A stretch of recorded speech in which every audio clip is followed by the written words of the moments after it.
Welcome. Thank you all so much for showing up on time and for participating in our first ever. And Joel, welcome. Joel just arrived. This is our first. Thank you.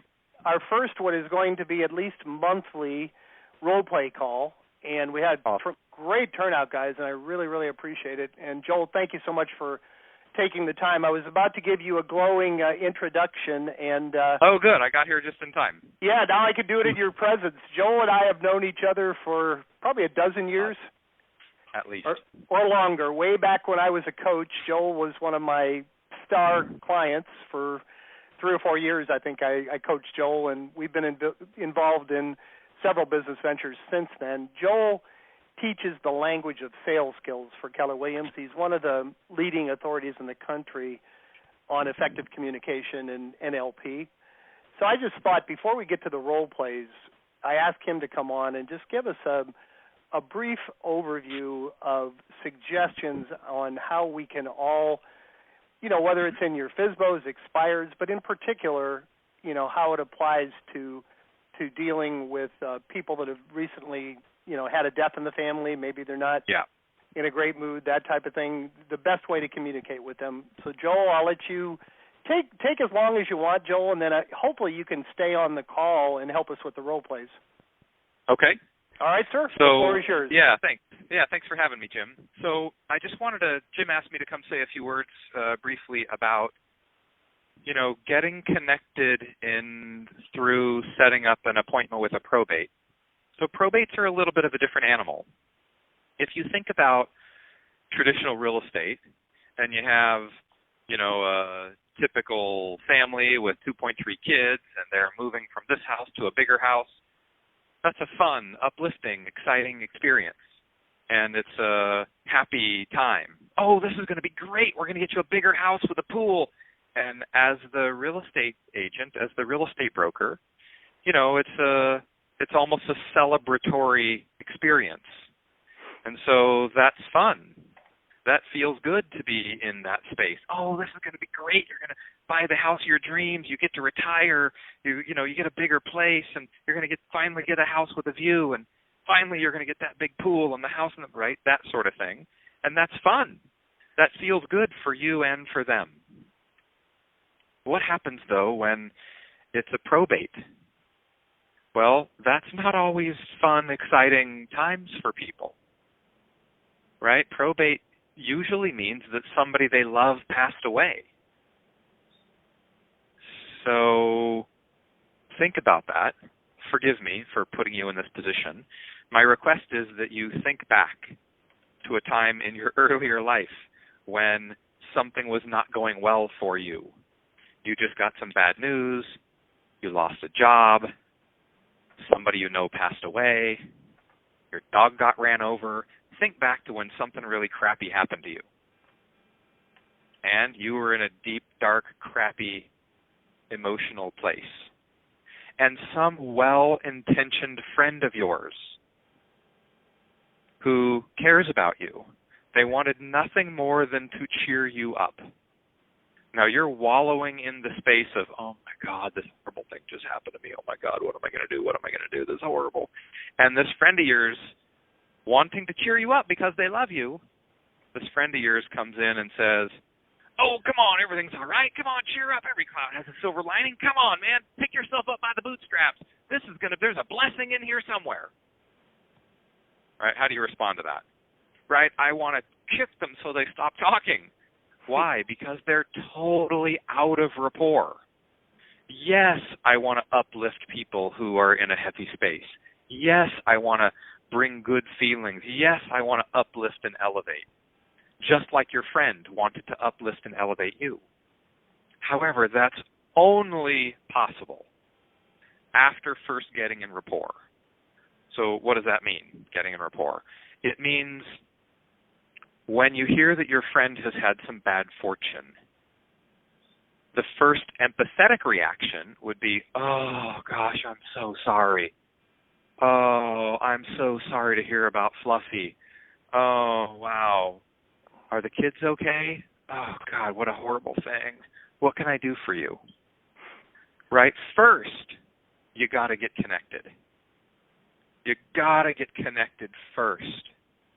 Only after you're connected and it's clear to the other person that you're on their side, it's clear that you understand them, it's clear that you are emotionally connected with where they are, then and only then is there any sort of opening for you to lead them up the ladder to, an emotionally less traumatic space. So this is the key when calling probates. Now, not everybody's going to be in this place, yet a whole bunch of them are, right? It could be some distant uncle that they met once 10 years ago that died. They're the sole relative, and they got a free house, and it's just, oh, yeah, Uncle Fred, yep. Yeah, I didn't really know him, but he left me a house.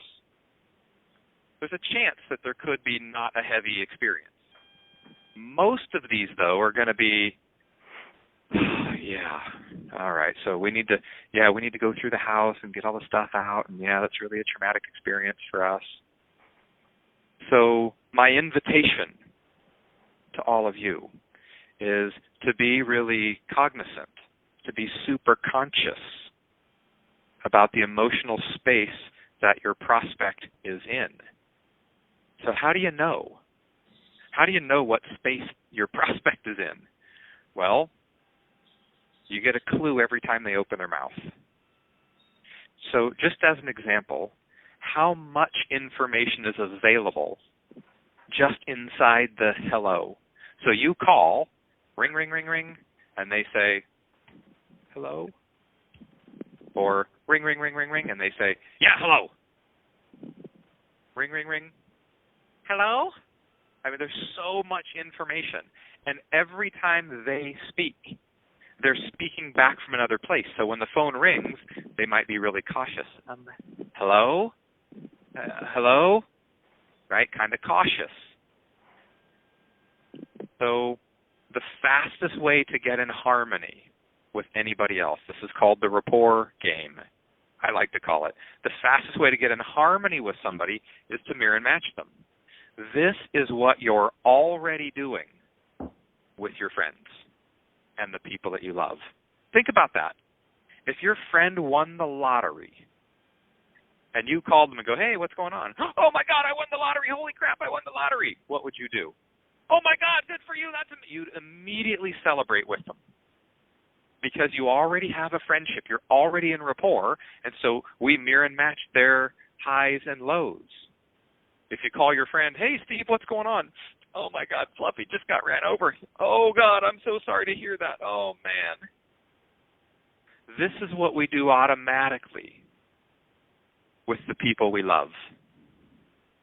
So I'm just inviting you to take on opening up this sort of a space for everybody, because why wouldn't you treat prospective clients the same as your dear friends? So, really brief plug. I teach a class that's called The Language of Sales. It's based on NLP. It's based on conversational hypnosis. It's based on rapport technology. It's based on lie detection. And it's based on a couple of different therapy models. It's based on a thing called heart-centered therapy and 25 other things. And it's a 16-week workshop, and it's super cheap. It's $400, and it's 16 one-hour calls. The next one starts August 25th, and Jim will send you a link that you can jump on if you'd like to participate. Yeah. So just consider that what you say is less important than how you say it. So if you do an awesome job at getting in rapport with somebody, you do an amazing job of deeply connecting with them, you could say the wrong thing all day long and still be deeply connected. Or you can say the right thing and be out of sync, out of rapport, not listen, interrupt, use some language that offends them. And it doesn't make any difference that you said the right thing because you're out of rapport. One really, last example, one really obvious example about that is, I really love this example, is cussing. So if you happen to drop a cuss word and that's not in the vocabulary of your client, even if you're saying the right stuff, even if you're the best realtor in town, even if you nailed the CMA down to the dollar and you used to be an appraiser and you definitely have the perfect price and you have an amazing marketing program and you inadvertently drop the F-bomb and that just is completely offensive to your client, you're out of rapport, you lost the deal. Believe it or not, the same thing works in the other direction. If your client is cussing like a sailor, and that deeply offends you, and you get all uptight and, righteous about it, you're probably not going to get that listing. Well, you probably don't want that listing, but you're probably not going to get that listing. So my philosophy is the customer's always right. What that means is if the customer wants to talk really loud and really fast and cuss like a sailor, okay, here we go. If my prospect is the town librarian and this is the way that they communicate, then this is the way I'm going to speak to that client because this is what's normal and comfortable for them. There's nothing more important than being deeply connected with your client. This is the tool that opens all the doors. So, anyways, how was that for Jim? You said go for awesome 10 minutes. Job, so how's that for an opener? Awesome job. I really, really appreciate it. You got 2 minutes to spare. I was going to share with you, Joel. Please. Many years ago, the first time I took your course, as I don't know, a lot of people in this call know, I used to make 100 contacts a day, day after day after day, and I would often have elderly people tell me, "Slow down, quit yelling at me." I tend, in case anybody hasn't noticed, I tend to talk a little bit loud and fast.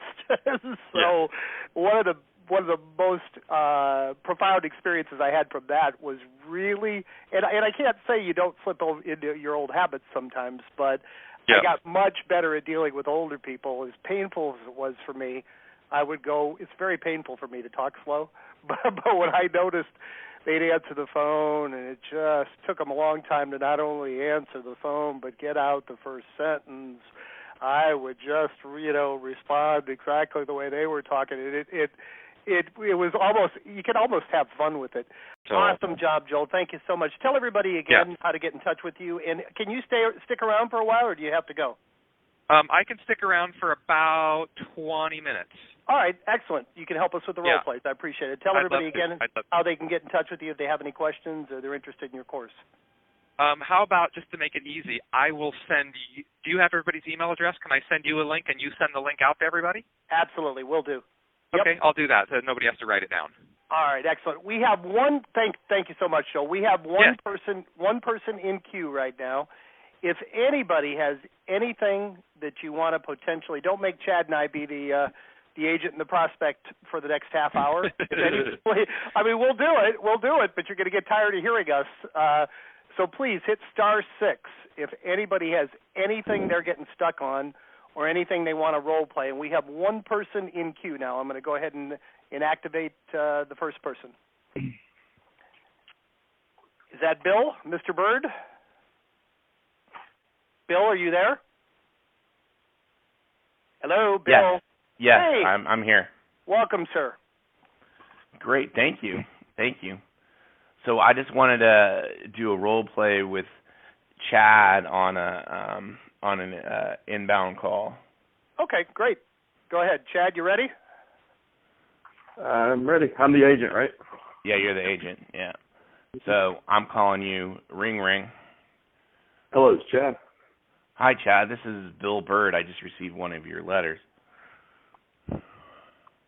Okay. Well, thanks for your call, Bill. We send quite a few pieces of mail. Could you help me understand which of the letters you got? I got a letter that was offering cash for my dad's house who just passed away. Oh, okay. I understand. So you've recently inherited the home? Yeah. Is it just, are you the only sibling, or are there other people? Well, Well, I'm the sibling that's calling you. I'm actually the executor, and yeah.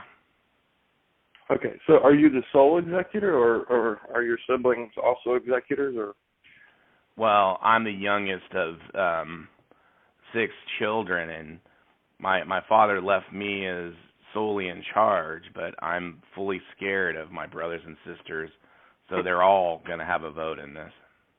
Yeah, no, I can appreciate that. I mean, we work with a lot of people, Bill, that that have big families, and you're not alone. I mean, a lot of people don't know where to start and really don't know how to deal with brothers and sisters and other family members. You can take comfort in knowing that even though you're the youngest kid, I mean, your parents, thought a lot of you to give you this responsibility. I know it can feel like a real burden to you right now, but we understand that, and we've built a team of people specifically to help folks in your situation.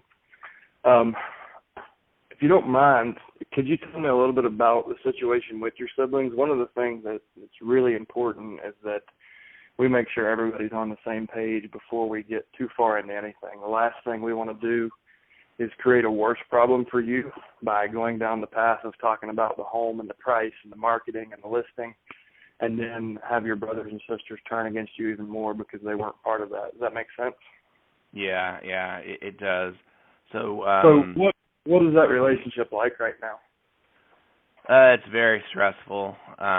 Everyone's very emotional right now, and I told my brothers and sisters that we got this letter, and they were just really appalled that you sent that letter. They were just pissed. They kind of consider you a grave robber. Yeah. Well, listen, I can understand that. Perception is everything, right? So for somebody who hasn't read the letter and they just get an idea that a realtor sent a letter because Dad died, they run off with that story. I can see how that can get kind of blown out of proportion. So, but I think if they read everything you read, and you obviously called me for a reason, you saw some value in the service we provide. I think if I have the opportunity to sit down and talk with them, they'll really understand that we're coming from the right place. And we really did design this as a community service. I mean, I started out because I noticed through my tracking that 77% of inherited homes expired in my market. So I just saw a better way, and I took the people that were already around me, my estate sale company, my cash investors, my contractors, and we kind of built a team specifically for helping people in your situation. So once people understand that, they we've got tons of testimonials that I can share with you, and tons of great stories of families we've helped. So, well, let me ask you this. Is there a home that you would like to sell, Bill, or is this something that you think needs to cool off for a while? No, I don't think anything's going to get calmer. And, one of my brothers has already went and bought a car, and he told the car company that he's getting an inheritance. I already got a phone call on that one. Okay. So I would say we need to get this done ASAP. Okay. Well, listen, I've got a spot on Friday at 3 o'clock. I'm going to go ahead and – does that time work for you? Yeah, it works for me. Yeah. Okay. Well, is there anything else I should bring with me? Well, I'm going to put that in tentatively. And what I need from you, I need you to contact each of your brothers and sisters, as long as you're okay with that, and just let them know that you're going to meet with a realtor that you feel can help. And we do a lot more. I mean, we can help you clean out the home. We can help you do repairs. We can, make sure that you get the most amount of money on both the personal property and the real property. So just let them know that it's, I'm not just some guy with my face on a billboard. We focus specifically on this, and we're not charlatans. But if you could call each of them and just confirm with me on Friday morning that everybody can be there. And I understand people have busy schedules, especially during the week. So if they can't make it in person, we have the technology. We can either do an online meeting or just simply a conference call, and I'll email out everything that I'm going to bring so they have exact copies of what you and I are looking at. Does that sound fair? You can do that? Yeah. So help me out. Why would I want all my brothers and sisters to be there? Well, unfortunately, we learned the hard way that we don't want to get involved, and regardless of the family dynamic, we don't want to go down the path of making decisions without all the decision makers. We've unfortunately seen, the gap in families widen and situations get worse when people insisted that they go ahead and meet with us. And then later, once we decide on a price and a strategy and a marketing plan, then all the other siblings feel left out, and sometimes even like you stole money from them because you listed at a price they didn't agree with. So, we make it, we insist that everybody be there and be part of it. Otherwise we're not trying to make your situation worse, and that's certainly it's going to do that for sure if we don't include them. All right, great. So then I'll get back to you. Okay, so I've got you down for 3:00. Listen, before we go, can I ask you a few more questions just so I can do my homework? Sure. And then I'm going to break script. So we're just going to go through the appointment setting. So from there, if you guys notice, my goal is to make sure that I've got rapport with Bill, make sure I understand the family dynamic, the relationship dynamic, and make sure that there is a motivation to sell a home. And once I have those three things, and I feel like you'll trust me, then I'm going to set the appointment. And then that's when I find out about the address, square footage, the number of bedrooms, baths, updates, all the other stuff that you need to know to prepare for your listing appointment. But focus on those three things up front. Focus on building rapport, sharing, having some empathy that, you understand the situation Bill's in, showing him what value you can provide. And then find out, is there a home to sell and a motivation to sell? Who are the decision makers, and what's the relationship? So. And Bill was nice enough to volunteer that has been very successful for him. Bill, yeah. What's that? All of a sudden, you're having a huge echo there, Jim. Yeah, no, someone in the background said something. I think it was one of my other partners. Bill, I said you were nice enough to volunteer that strategy more than one time has gotten you deals, including the whole family, and that's why you offered to call in and role play it. You've used that successfully, correct? Correct, many times. That's great. And guys, scenarios about the big brother in the car happen all the time. I'm sorry, say again? One of the things that I quickly brushed on there that I want to make sure everybody understands, it's sometimes impossible. When you get 7 or 8 siblings, it's just not feasible to get them all in the same room. Do not go on that listing appointment until they're either going to be on the phone or in person. Unless they're just not, if they're not a decision maker, if the sibling says, listen, I don't care, he's ugly, he's got no say in this, and I don't care. He'll get what he gets. If the executor is completely cutting out the other decision makers, then you can go on that appointment and deal directly with the executor. If it's any other situation, if they have any say at all, if he wants to maintain that relationship and not and be transparent with his siblings, you've got to get them there on a conference call, on a join.me, in person somehow. And what I do is I'll make a PDF of the listing package before I leave, and I'll email it to each of those people and say, please print this off, and we'll call you from the kitchen table. And we do, we go in, we take a tour of the house, we sit down, or I lead them to wherever in the home I want to talk, and then we place a conference call and get everybody on board.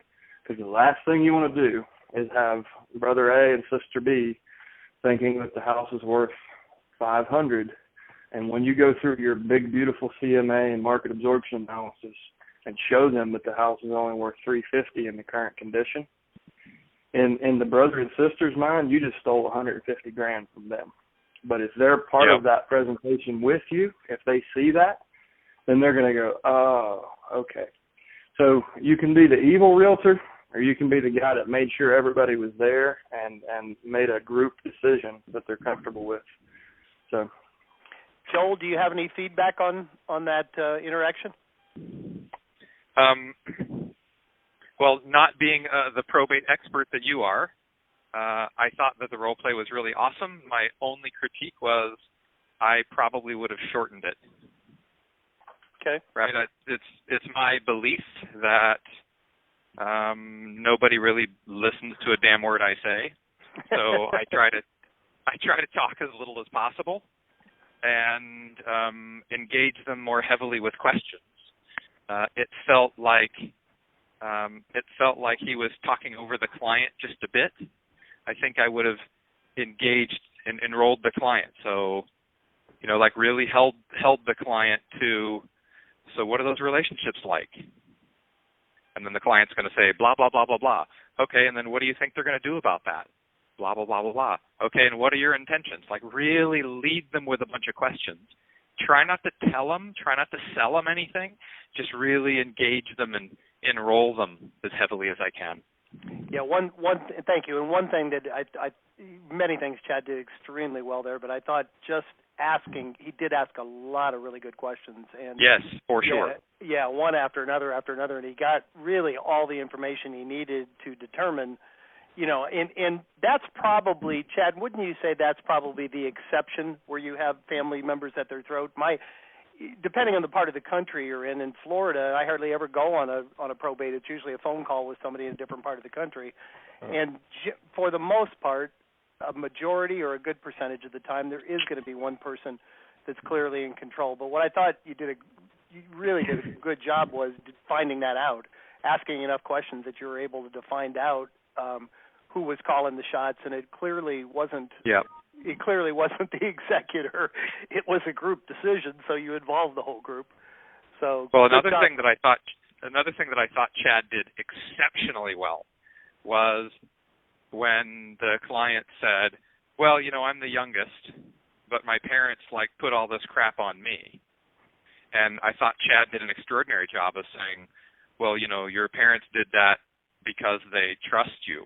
They did it, they empower you because they're the ones, they entrusted you to carry out their wishes. Of course they blah, blah, blah, because you're the one."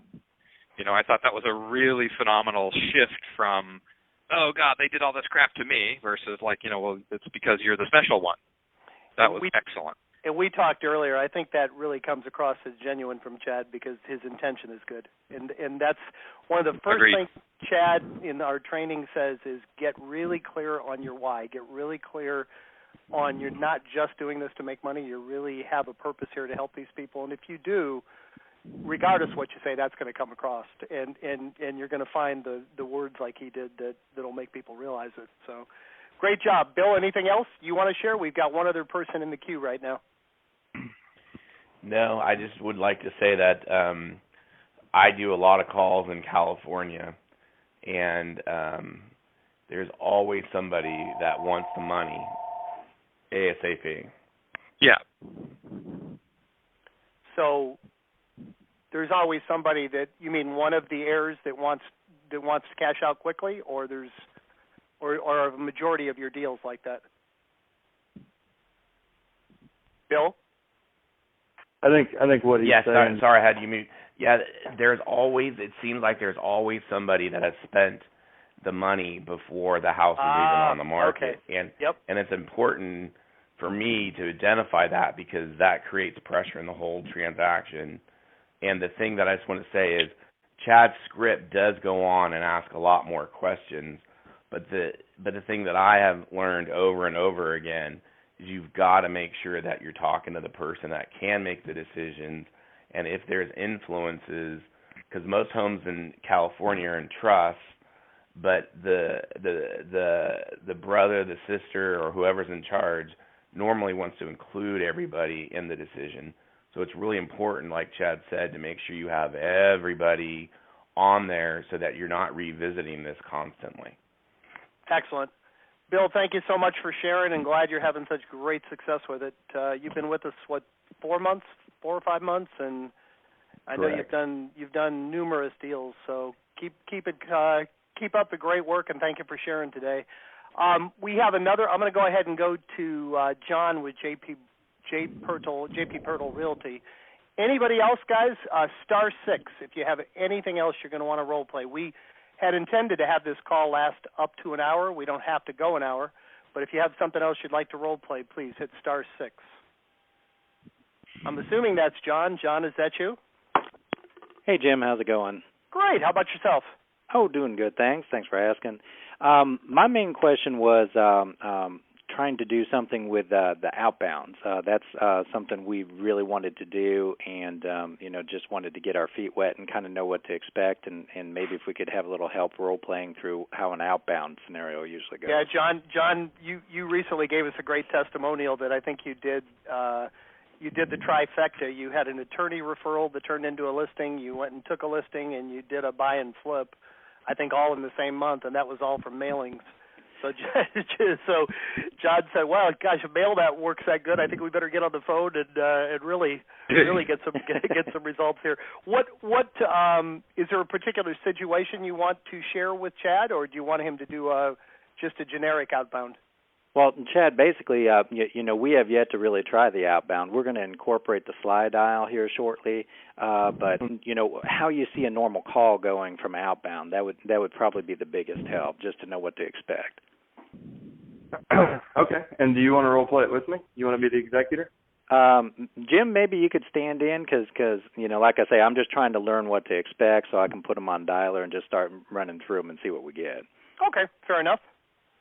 Okay, Jim, executor, is getting a call from Chad, realtor. Ring, ring. I'm gonna hit you with a random objection. You don't know what it is. Oh. So. All right, go ahead. Go ahead. Ring, ring. Yeah, hello. Hi, is this Jim Sullivan? Yeah, it is. Who's this? Hey, Jim, my name's Chad Corbett. I'm the owner of Corbett Real Estate Advisors, and I was calling because I think that you might represent the estate of Paula Smith. Is that right? Yeah, that's right. I'm just curious. How did you know that? We actually have a team that specializes in probate transactions. So we proactively reach out to executors because oftentimes they're overwhelmed and really just don't know where to start. So we offer professional service. We can help you, if you do want to sell the home, we can help you do that on the traditional market, or we can help you by bringing cash offers. We also help people renovate homes, do light repairs, clean out the personal property and get it sold and donated for the most amount of money. It really starts with us, understanding the family's goals. So is there a home in the estate that you guys would like to sell? Yeah, there is, and I'm curious because I have gotten a lot of letters from investors. So, tell me again, how are you different from the investors that I've gotten letters from? Well, we buy houses too. I mean, that's probably the nature of the letters you get, and it's no surprise. I mean, anyone will buy a house for 60 or 70 cents on the dollar, and we actually work with over 100 investors. So most of the guys that sent you letters are probably in our database. But we do a little bit more. So we're I guess real estate professionals. So we do buy homes, we do flip homes, but we're also a real estate team.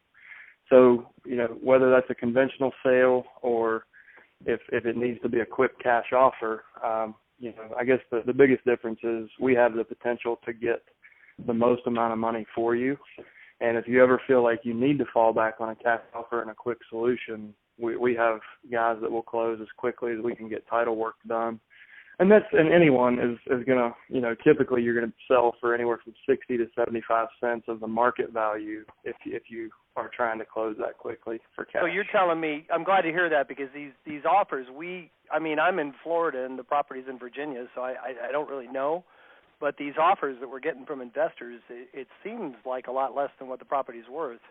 So you think you can actually get us more than that? Well, I don't really know anything about the house or the offers, but I'll certainly take a look at it, and it won't cost you anything. So, we kind of start with it. It sounds like you guys obviously want to sell. Is that right? Yeah, we have to sell it. It's a long way away, and we really can't afford the upkeep. There's no reason to keep it. Okay. Well, tell me, you're saying are you the sole executor? Are there co-executors or other decision makers? No, I have 5 sisters and a brother. Oh, wow. Big family. Yep. And are they co-executors, or is it just you on the... No, I was the oldest, and, my dad was kind of traditional, so you put the oldest male in charge. Yeah. I understand. And is everybody getting along? You want everybody to be part of the decision? No, they're going to leave it up to me. Really, I think they're kind of glad that I'm in charge, to tell you the truth. And yeah, I get an equal share of the money, but it's kind of all the responsibilities up to me. So I could use some help. Okay. Well, Jim, I am going to ask if they be part of our initial meeting. So I'm going to do quite a bit of research and spend some time looking at options for you guys. So if you could just do me a favor and make sure that they're at least there on a phone call when we go through this. What we've learned over time is that even when people tell me, oh, no, they don't need to know about this, if we decide that on a price that doesn't match up with what their expectations are, it can sometimes create a lot of tension in the family. And the last thing we want to do is harm the relationship between you and your siblings. Does that make sense? Yeah, I promise you that won't happen. I mean, really, we're all on the same page. But well, is there any reason that they wouldn't be able to jump on a 15-minute call with you and I? I mean, I'll ask them. I don't think we're going to get all 7 of us, but whoever's available, sure, I can do that. Oh, you want to do a call? Yeah. Okay. Yeah. Well, you're not going to be in Virginia, correct? No. And neither are they. No. Yeah. So that makes sense. So, yeah. What we can do, I'll before we get off the phone, I'll get their email addresses, and we'll either set up a join.me so they can see our screen when we go through it, or I'll just send everybody a PDF package of what we're going to go through, and we'll do it on a conference call. Fair enough? Okay. Yeah, that sounds good. Okay, I've got a spot, it looks like on next Friday around either 3 o'clock or 5:30. Which of those works best for you? If you really want the rest of them to show up, I'd say 5:30. Make it after work hours.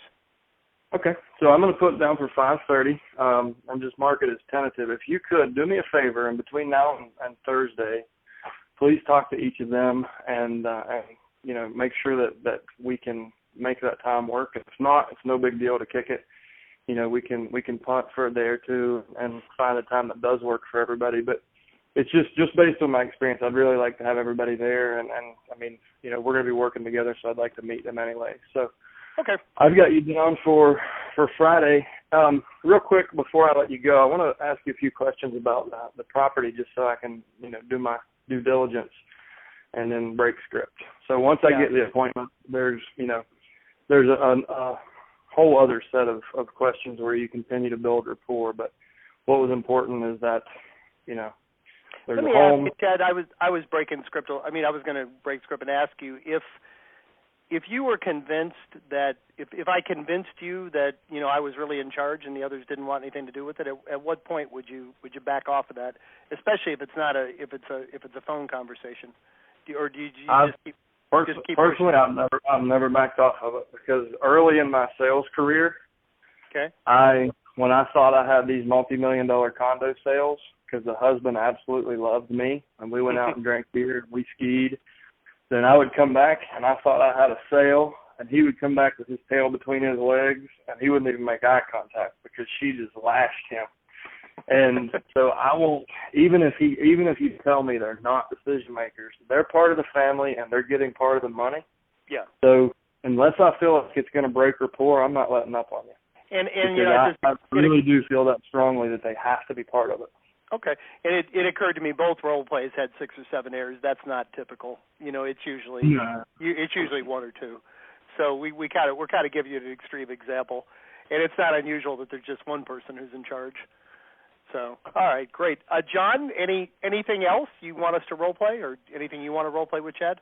No, I think that pretty much does it. I know you guys were saying that the slide dial is normally producing maybe 1 or 2% result, and the mail you're normally producing about 1 or 2% through. Is that still about right? Yeah, I use John. I don't do outbound calls. I use voice casting. Okay, right. It has a little higher deliverability rate for me. But yeah, pretty much as a rule of thumb, for every 100 probate leads I get on the spreadsheet, we usually have about 6 closings. And I would say 3 come from mail and 3 come from calls. Oh, okay, so it's running about 3 from each source. Okay. Yeah, I remember some of the previous coaching calls. Does anybody really do a lot of outbound, or is that just kind of something that you haven't had a need to do? We have quite a few Vulcan 7 users who are like mega prospectors, and listen, it's something we always tell people. If you have the time and you're a great prospector, live calls are always best. Mm-hmm. It's for me it just came down to time, and I could just fire that off for $30. I could call everybody in 2 minutes and be done. Mm-hmm. So that's the only reason I did it. Now, I would have probably gotten better results if I made live calls. So yeah, I mean, some of our users have a 10-to-1 ratio. So if they call 10 probates, they'll take a listing. one of our members, he was in South Carolina. They made 250 phone calls and set 25 listing appointments, and we never heard from them again. they just disappeared. And then another guy in California. He made 100 calls when he was first tracking, and he had 10 listing appointments off 100 calls. So either way, you're going to get results, but you stand a much better chance of building rapport if you're there live. Sure. Some people are going to be switched off automatically by a recorded message. The reason I like voice casting so much is I've never been caught. Nobody has ever known that it was an automated service. It bypasses the ring. Right. And I just like inbound prospecting. I like business to come to me, and that's just my personality. So. Now, when you say voice casting, is that the slide dial system, or are you using something different than slide dial now? It's Voice Logic is the company that hosts the software. Oh, okay. So it's different than the one in the coaching calls. Okay, I gotcha. If you look on the subscriber resources page near the bottom, you'll see a number for a guy named Steve Lindo. Okay. One of the reasons I like them so much is they have one-on-one customer service. So it's not like you can literally pick up the phone and a friendly Canadian will help you set up your first campaign. Okay. Watch out. Once you talk to him, he will call you back every day until you sign up. Okay. So he is a good prospector, I can tell you from experience. So he practices what he preaches, which I really respect that. Last chance, guys. Thank you so much, Bill, for participating. Thank you, John, for participating, and congratulations to both of you on the results you're getting. We got about 10 minutes left. Anybody else have anything else that they would like to role play? Any questions? Anything? We'll open the floor for 10 minutes, or I guess we'll let you all go back to work early. Chad, is there anything else that you think you and I should role play that we haven't covered? There is one that I'll go through, and a lot of times when people are getting started, because this is such a different type of prospecting, I think the reason, and what Joel said so much more eloquently than I do, everything Joel said in the beginning really dovetails into what I call getting your probate USP or your unique selling proposition in place. And it's really about getting really clear on your why and getting really clear on the service you provide. And the result of that is confidence. You can roll that into one fluid statement that almost instantly builds rapport. And I learned that, I had marble mouth when I started too. And when you quit stumbling on yourself and you're doing this for the right reason, business just falls in your lap. And so one of the things that I see a fear in some new people, they're just scared to death they're going to get blasted for being an ambulance chaser or a charlatan, like Bill said. My siblings think you are, and that's going to happen in anything. If you call FSBOs and expireds, if you haven't gotten blasted, wait. You're not making enough phone calls if you haven't got hit with that hard conversation. But that's even when some people call and say, hey, my dad just died, and you're sending me mail. What is this about? I mean, that's one of the things. You can take that one of two ways. So when I hear that, I hear a cry for help. There's a reason he picked up the phone. He's interested in what I'm offering, and he's not real sure what it is because he's never heard of it, but he's curious. So I can take that as, this guy really wants to know about my business and my service and how I can help him. Or I can take it as, oh, my God, he thinks I'm an ambulance chaser. He's going to call me bad names, and I can get all nervous and get marbles in my mouth and let it go down the wrong path. And I think a lot of people make that mistake early on, and that's why I always preach, get really clear on your why, so you can say, hey, listen, I can understand how you might think that, but here's why I do what I do, and here's what value I can provide to you. So we kind of went through that. I don't know if you want to role play back through it again. Yeah, let's do it. Let's do it one more time. I'll be ring, and you'll be answering the phone, Chad. Let's. Hey, can I throw a quick comment in there, real quick, guys? Please. Yeah, come on. Yeah. So I think this is really the cornerstone of the work that I do, and my strongest recommendation is that you start with what's called an agreement frame. So if somebody says, "What are you doing? My dad just died, and I got this letter in the mail," right? There's a little bit of upset there, right? So the easiest way to smooth that out is to agree. So the first word out of my mouth is going to be yes.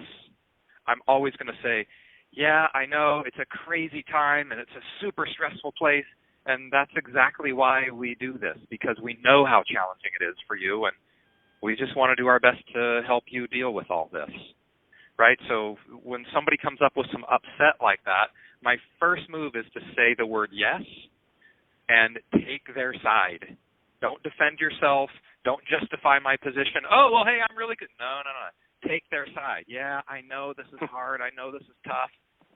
Take their side. Demonstrate that you're on their team.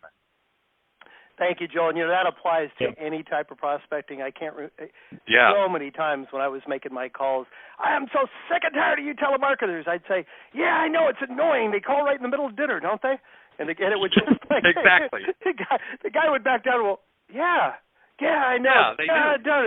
Now all of a sudden, you're not the enemy. You're somebody who's agreeing with them. Then you'll listen take to anything. Side. That comes out as expired too. You call them expired, and they're like, "What the hell were you?" Rah, rah, rah, rah. And I'm just like, "I know. I can't believe your last agent did this to you. That's horrible. Did you turn them in?" I just take their side, and it just extinguishes the flames immediately.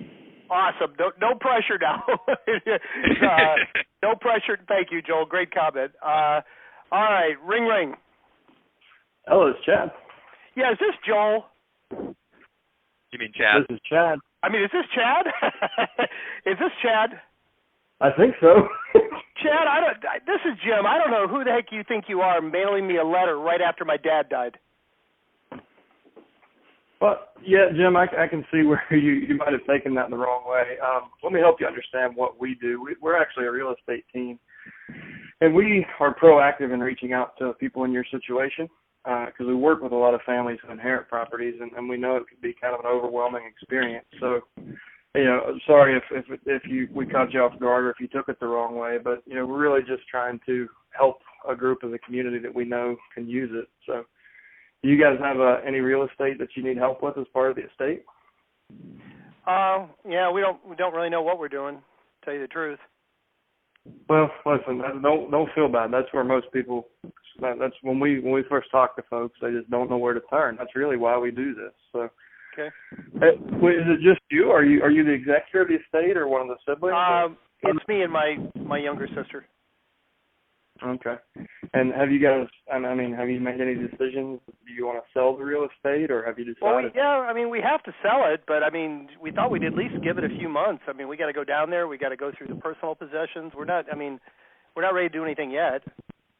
Okay. Well, listen, I can appreciate that. Everybody moves at a different pace, and the intent of our letter wasn't to try to push you into anything. It's really, our process starts with understanding your situation, and then knowing where we can apply, add some value and really help you in your situation. It sounds like you guys are both out of town and the house is in a whole different state. Is that right?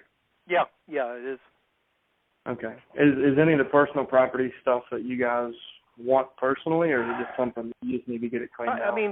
Probably not, but it's just tough to let go of it. Listen, I completely understand, especially when you're doing it yourself. What we find is a lot of families will leave homes sit vacant for as long as a couple of years, and they lose value every day just because they can't get over that hurdle of the personal property because it's so sentimental. For that reason, one of our partners, part of the team that we use for these is an estate sale company. So they can come in and they'll meet with you, or they'll meet with me and give me a report that I can send to you. And what they'll do is value all the personal property and say, we're going to sell this, donate this, and trash this. And what doesn't sell gets donated to nonprofits, and anything that's not of value, we go ahead and clean the home out. So our program is really designed, really for people in your situation. So you literally never have to come down to Florida and even see the house or deal with any of it personally. Between us and our partners, we can handle the entire situation and make sure the home gets sold quickly for the most amount of money, and the same thing with the personal property. We make sure it goes to somebody who can use it, and we get as much value as we can out of, the big ticket items. All right. So, yeah, that actually kind of sounds pretty good. Let me talk to my sister, and I'll give you a call back. Okay. Well, listen, we're we usually have appointments out 2 or 3 weeks. If you want, let's go ahead. I've got a time on next Tuesday, either 8:30 a.m. or 4:30 p.m. Which of those would be best to talk with you and your sister about your options? Probably first thing in the morning would be better for both of us. I'll double check with her. So I'll put you down for the 8:30 spot. And what was your sister's name, Jim? Kathy. Kathy? Yeah. Okay, if you can just do me a favor and call Kathy this afternoon and let her know that we've got that appointment. And then if anything changes, just call me by Monday morning and let me know. If we need to move that, it's no big deal. Fair enough. Good job. And listen, before I let you go, let me ask you a few more things about the actual home, and I'll do some homework before we talk on Tuesday. Okay. Perfect. Good job. To break the role play, I just wanted to say that we've gone over that a couple times. In reality, that almost never comes up, but it seems to be the biggest fear that agents have, that they're going to get yelled at. So, like Chad said, if you at least know how to answer it, you won't be afraid of it. You'll be more confident. Go ahead, Chad. Yeah, I think it's the biggest cause of call reluctance among our subscribers. Like, they just don't get on the phones because they create these conversations in their head. But even if it happens, the fact is, if somebody picks up the phone, and there are going to be exceptions to this, but 9 times out of 10, if they pick up the phone, even if they sound abrasive on the front end, they are curious about what you're providing. They can easily throw the mail in the trash. All the people that don't call you, throw the mail in the trash because they don't need your help. They really don't want your help. The ones that pick up the phone and call, even though they're not saying it, and you might not feel it on the front, they need your help. And as I see it, it's your job to ask the right questions in the right order, find out the situation, the motivation, and how you can help them, because that's what they're asking you to do when they pick up the phone. Hey guys, let me just throw one other thing in here that might be something you also want to talk about. And I know we're right at the edge of our timeline, but the other thing that our people are finding is that oftentimes when they're making the calls to follow up on the mailing that's been done, they're getting people on the other end. And as we all know, just because there is a listing that shows there's a probate action in a county, it doesn't mean that there is real estate in it, and there may or may not be. And so you're also going to run into the circumstance where you're calling someone and following up on that letter, and they say, hey, what are you calling me for? There's no house here. There's nothing. I don't need your services at all. Well, that's a great opportunity, again, to turn that back around and say, well, that's great. We are a real estate firm, and, it's now you've got the opportunity to talk to a customer, not necessarily about real estate, but about everything else that could be going on. And you can put your best foot forward with that and plant the seed for future real estate stuff as well. And Chad, you and I had talked about this before. Just because there's no property, it doesn't mean that there won't be property. It doesn't mean that they don't know somebody is. And you've got that opportunity to put your best foot forward so they know there's a very friendly voice on the phone that dealt with a tough situation. And it's a great opportunity for you to demonstrate that. That's right. It's the best branding opportunity. You have somebody on the phone that you can help understand what service you provide. And one thing, it's guaranteed somebody they know is going to pass away in their lifetime.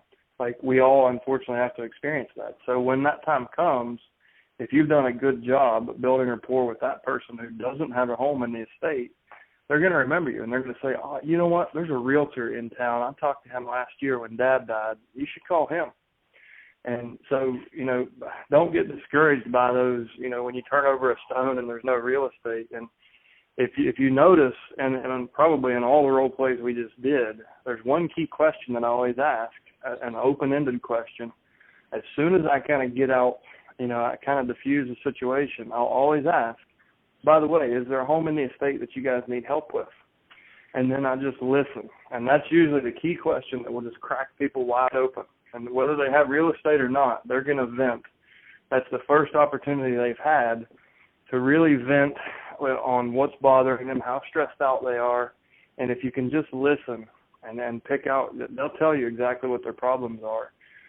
And it's an opportunity, even if there is no real estate, it's a great opportunity for you to meet somebody in the community, brand yourself, and get a referral off the next person they know that's an executor. I think that's a great place to close it out today. Thank you so much for everyone who showed up. We had a great turnout, and 90% of you stayed to the end. We appreciate the opportunity to to get on the phone with you guys. We appreciate your participation. We're going to make this a regular event. So thank you all so much who showed up. Thank you, everyone who contributed. Give us your feedback and get out there and take some action. Start accumulating some objections that you can bring to the next call. Thank you, guys. Make it a great day. We will talk to you tomorrow on our regular mastermind call. Have a good one, everybody. Take care.